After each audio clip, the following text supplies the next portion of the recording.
de ce jour a examiné et adopté les documents de programmation budgétaire et économique pluriannuelle 2026-2028. Il faut dire qu'il s'agit d'un document de planification budgétaire qui permet de voir sur les 3 ans à venir qu'est-ce que nous allons avoir dans le budget des différentes années. Et ce document de planification nous permet effectivement de prendre en compte les priorités du moment et également les tendances de l'économie au niveau mondial, au niveau régional, pour aboutir bien sûr à la planification au niveau national. En termes de priorités, il faut dire que ce document de planification a été élaboré en tenant compte d'un certain nombre de priorités, notamment la reconquête du territoire, l'autosuffisance alimentaire, la construction des infrastructures routières et également le développement du capital humain et ensuite la relance de l'industrie et la bonne gouvernance.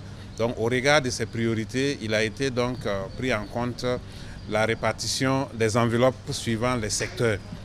Et nous avons également tenu compte d'un certain nombre d'hypothèses. La conjoncture est plutôt favorable parce que nous avons un cours de l'or qui est à un niveau très élevé. Nous avons un cours du pétrole qui est en train de baisser, qui nous permet donc de maîtriser nos importations.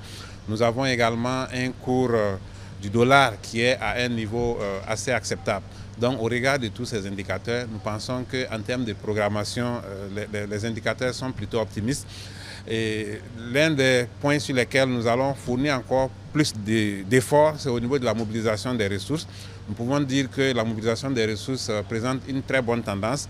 Nous sommes passés de 3 000 milliards de ressources mobilisées en interne à 3 200 de 2024 à 2025.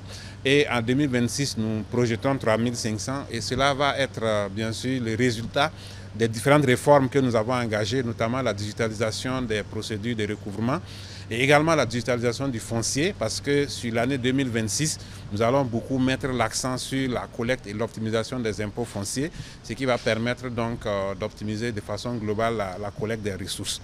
Un autre élément important qu'il faut noter, c'est qu'il a été présenté au Conseil une évaluation de la dépense fiscale. La dépense fiscale constituée de l'ensemble des exonérations qui sont accordées et des instructions ont été données pour une meilleure maîtrise de ces dépenses fiscales et faire en sorte qu'on puisse les réduire au maximum afin d'optimiser davantage la collecte des ressources. Donc de façon globale, voilà un peu les grandes lignes de ces documents de programmation qui va permettre de faire une bonne planification parce que c'est ce document qui va permettre déjà d'élaborer le budget de 2026 que nous allons très bientôt commencer et également donc de suivre l'évolution pour les années à venir.